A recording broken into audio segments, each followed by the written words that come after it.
Hey, welcome back to the secret underground lair.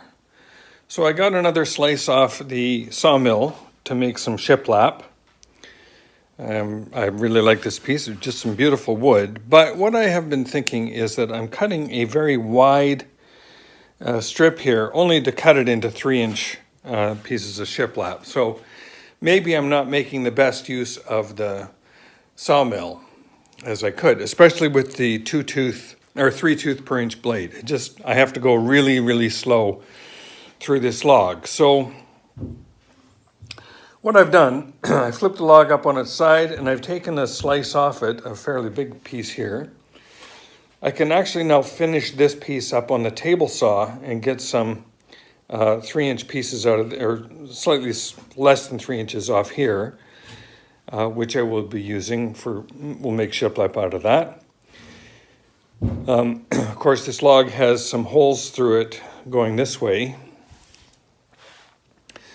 So I'm kind of limited in terms of what I can do in terms of getting flat or full pieces out of it. So I have to cut it in a particular orientation, parallel, of course, to those holes. So what I now have is this log, which I'm going to flip back over, and I'm going to start taking slices off this all the way down. So it's a substantially less than the 10 inches across at its width. We're now looking at something more along the lines of 6 to 7 inches, which will be much easier for the sawmill to handle given the blade that I've got in it. So I'm going to flip that over and make some more cuts for shiplap. Another little update, I have put a fan into the kiln now, so that'll help circulate the air. And the sun is just coming around. The kiln is currently in shade from some trees of my neighbor.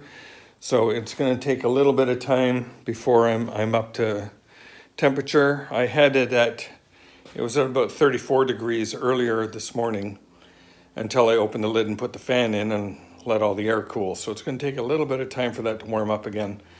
But I'll be keeping an eye on that through the day. We have a perfectly clear sunny day today, so it's a great test to the kiln. So, milling up the rest of the shiplap. That's today's adventure.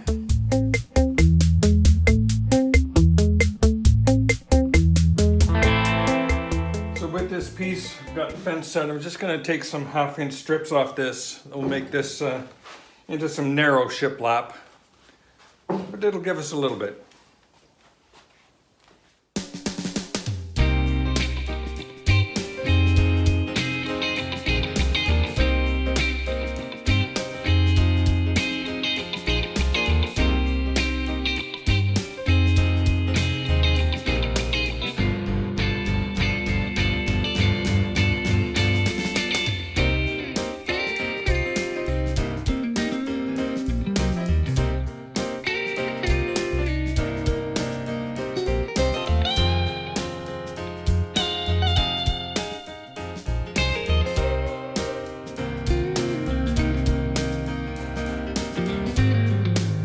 So I got a fair bit of shiplap material out of that.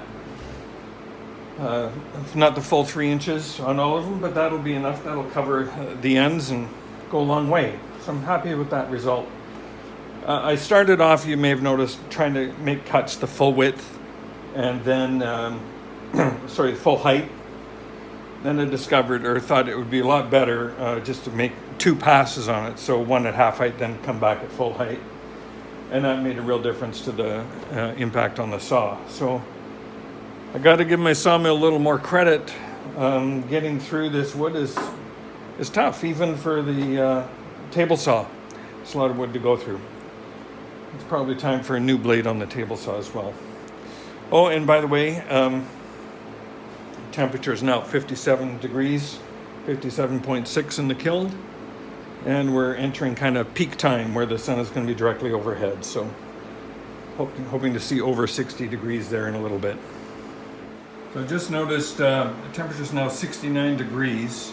Just went under a cloud. It actually is now, the temperature of the kiln is now exceeding what the thermometer can show. So I'm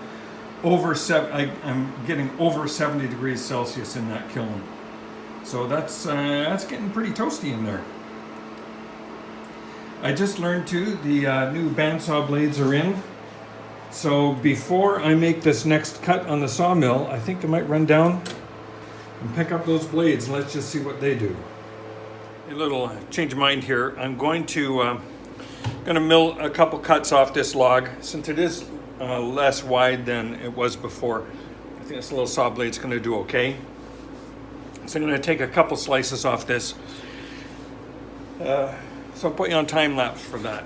By the way, 70 degrees Celsius is 158 degrees Fahrenheit. So that kiln's getting pretty toasty. Under a little bit of cloud, so the temperatures drop back down to 55 Celsius. So we're, depending on how much direct sunlight we get, but I'm keeping an eye on it.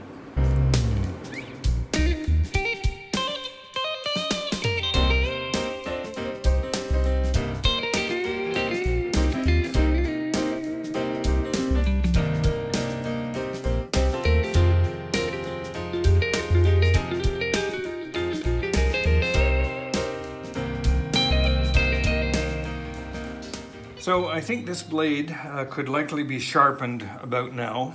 I also want to, just observing what's going on here, I think this guide on this side is tilted down a little bit, kind of introducing a little bit of downward drift.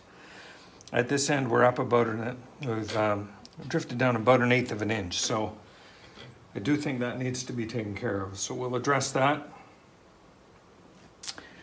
And however, I think what's going to happen next is this blade's going to come off and we'll get the new blade put on. So grab a bite of lunch, go get a blade.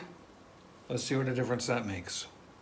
All right, our new 2-tooth per inch blade is installed.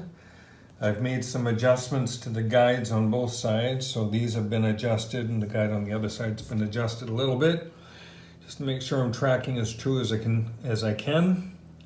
Also did a minor alignment on the far wheel, just to bring that a little bit more true so the blade sits more in the center of that wheel. And drop the blade down to make another 1/2 inch cut off this log. So actually it's going to be slightly more than 1/2 inch, but let's see what happens.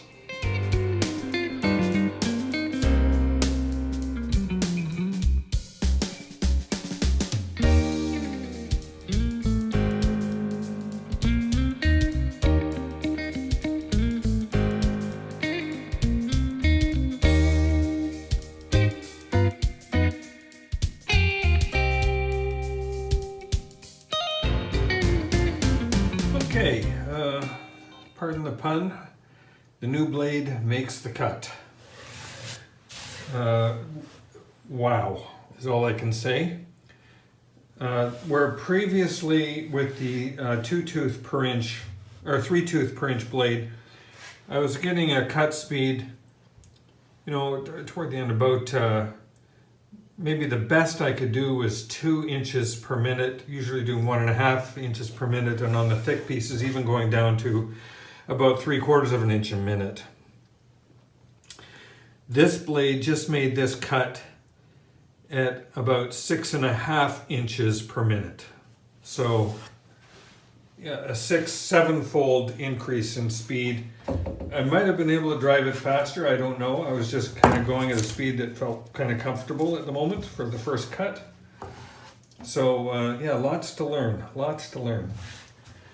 But, oh, I should have done this sooner. Anyway, I'm confident now to cut up the rest of this log. Won't take nearly as long as I was fearing it would. Here's our piece that we cut off there. Nice and straight cut. Of course, it is a little coarser than what I was getting with the old blade, but that's simply because I'm using a coarser tooth blade and running a lot faster. So it's actually starting to look a little bit more like a sawmill now. How about that? So I'm going to leave that for today. That's my video for today. Some good progress on this log. Interesting things happening with the kiln getting really hot during the day. I'm really impressed with that. I'm thinking perhaps to put in some sand into the kiln to act as a heat bank. And that way it will heat up the sand, and when the sun goes behind the cloud, the sand will kind of retain the heat, make it a little bit more even. The wood itself should be acting kind of as a heat bank to some degree, but it'd be nice if there was another source in there. Anyway, I'm going to think about that and figure out ways to deal with it, all while cutting up this log and continuing to make some shiplap. So, all that rambling, thanks for watching. Please like and subscribe. I will see you